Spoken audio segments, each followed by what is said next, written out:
22 ऑगस्टला देशाचे लोकसभेतले विरोधी पक्षनेते आणि काँग्रेसचे नेते राहुल गांधी पुणे दौऱ्यावरती येत आहेत आणि राहुल गांधींच्या छात्रों की गूंज कार्यक्रमाची तयारी काँग्रेसकडून जय्यत पद्धतीने करण्यात येते। आपल्यासोबत काँग्रेसचे शहराध्यक्ष प्रशांतराव जगताप आहेत। कशा पद्धतीने आपण ही सगळी राहुल गांधींच्या कार्यक्रमाची तयारी करतोय, साधारणतः किती मुली येणं अपेक्षित आहेत आणि हा फक्त मुलींसाठीच राखीव का कार्यक्रम? हे बघा, 22 ऑगस्टला म्हणजे येत्या शनिवारी सायंकाळी 5 वाजता आरटीओ शेजारच्या जे काय कॉलेज ऑफ इंजिनिअरिंगचं ग्राउंड आहे त्या ग्राउंडवर मान्य राहुलजींची छात्रों की गूंज या अभियानांतर्गत चौथी सभा होतीये।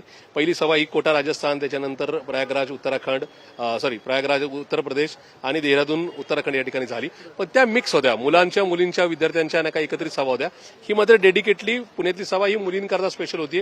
राहुलजी फक्त मुलींबरोबर म्हणजे ज्या विद्यार्थिनी मुली आहेत त्यांच्यावर संवाद साधणार आहेत। त्याचं कारण आहे की पुणेच का आणि मुलींकरताच का, तर हे शहर राजमाता जिजाऊंचं शहर आहे, हे शहर सावित्रीबाई फुलेंचं शहर आहे।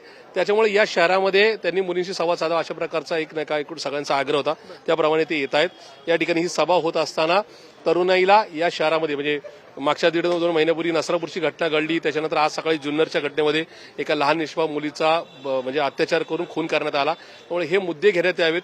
त्याचबरोबर सिकरपासून केरळपर्यंत पेपर फुटीचा म्हणजे नीटच्या पेपरचा प्रवास झाला, पण खरा पेपर फुटला हा पुण्यातून, जिथं भाजपचे नेत्यांच्या असणाऱ्या कॉलेजमधून त्या ठिकाणी प्राध्यापक कुलकर्णींनी हा पेपर फोडला।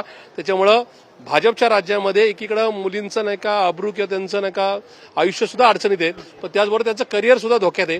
अशा प्रकारचा एकूण जी काही खरी वस्तुस्थिती ती मुलींसमोर मांडण्याचा मान्य राहुलजींचा हा प्रामाणिकपणे प्रयत्न आहे। राहुल गांधींच्या कार्यक्रमाला पुणे पोलिसांनी आतापर्यंत परवानगी दिलेली आहे का, किंवा परवानगीसाठी तुम्ही काल पोलीस आयुक्तांची भेट घेतली, सुरक्षा व्यवस्था असेल, पुणे पोलिसांकडून सगळं पुरवलं? काल मान्य अमितेशजी कुमार साहेबांच्या बरोबर आमची बैठक झाली। मान्य बंटी पाटील साहेब, आमचे के.जी. बायजू साहेब, ही सगळी सिनियर मंडळी त्या ठिकाणी उपस्थित होती।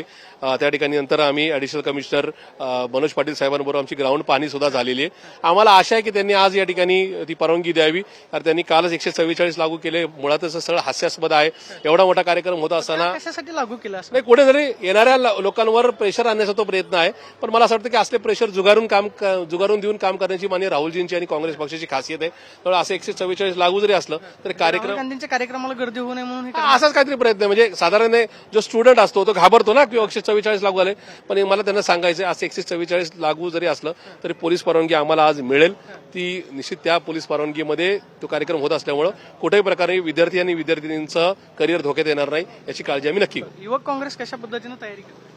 नाही, युवक काँग्रेस छात्रों की गूंजच्या माध्यमातून गेले 50 दिवस पुणे शहरामध्ये काम करत आहे। तेथील प्रत्येक लायब्ररी, कॉलेजेस, युनिव्हर्सिटी सगळीकडे जाऊन ऑलरेडी आमचं काम सुरू आहे आणि या कार्यक्रमासंदर्भामध्ये मुलींमध्ये देखील प्रचंड मोठ्या प्रमाणामध्ये उत्साह आहे, कारण की ज्या पुण्याने मुलींच्या शिक्षणाची मुहूर्तमेढ रोवली क्रांतिज्योती सावित्रीबाई फुले यांच्या माध्यमातून, ज्या पुण्याने राजमाता जिजाऊंची राजवट पाहिली, त्याच पुण्यातून नवीन शैक्षणिक धोरण देशामध्ये लागू करण्यासाठी राहुल गांधी जो लढा उभा करतायत तो पुण्यातून मुलींसाठी करतायत आणि तो मुलींची संवाद साधतायत।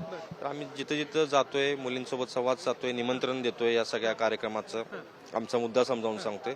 अतिशय पॉझिटिव्ह रिस्पॉन्स आहे ना। आता तयारी करत असताना हे जे स्कॅनर तुम्ही उपलब्ध करून दिलेत हे नक्की कशासाठी, म्हणजे आलेले हे काय आहे की स्कॅनर तुम्ही स्कॅन केले की तुमचं नाव, तुमचा मोबाईल नंबर आणि तुमची एक थोडीशी माहिती त्यामध्ये भरायची आहे। ती माहिती भरली, तुम्ही त्या कार्यक्रमाला आला की तिथं तुम्हाला एक टॅग दिला जाईल। तुमचं नाव सांगितलं, ते स्कॅन केलं, तुमचा QR कोड की सर्टिफिकेट स्कॅन केलं की तुम्हाला टॅग दिला जाईल। तुम्ही रजिस्ट्रेशन केलेली किती लोक त्यामध्ये आली किंवा सगळ्यांची माहिती असावी आणि त्यांना मान्य एवढाच त्यामध्ये येतोय। त्यामध्ये कुठला राहुल गांधींचा कार्यक्रम कसा होईल, कशी अपेक्षा आहे? नाही, पुण्यामध्ये एवढा रिस्पॉन्स आहे आणि एवढ्या जणांचे आम्हाला फोन येतात की आम्हाला त्या कार्यक्रमाला जायचं, आम्हाला पासेस मिळतील का, कसं जायचं, काय जायचं। आणि खरोखर मी सगळ्या पुण्यामध्ये वेगळ्या वेगळ्या ठिकाणी फिरतोय, अतिशय पॉझिटिव्ह आणि सकारात्मक रिस्पॉन्स आहे। आपण पाहतोय की राहुल गांधी यांच्या कार्यक्रमाला पुण्यातल्या मुलींचा चांगला प्रतिसाद मिळतोय। रेकॉर्ड ब्रेक कार्यक्रम झाला। आपण पाहतोय की काँग्रेसच्या वतीनं अशा पद्धतीनं हे स्कॅनर जे आहे ते येणाऱ्या विद्यार्थिनींसाठी उपलब्ध केलेले आहेत। त्यांची अचूक माहिती आमच्याकडे असावी यासाठी आपण पाहतो की रजिस्ट्रेशन जे आहे ते मुलींना दिलं जाणार आहे आणि आजच्या आजच पोलीस परवानगी जी आहे ती पुणे प्रशासनाकडून मिळेल अशा पद्धतीची अपेक्षा प्रशांत जगतापांनी व्यक्त केल्याचं आपल्याला पाहायला मिळतं। Camera person Ajay Sonavi, Pradeep Kapse, TV9 Marathi, Pune.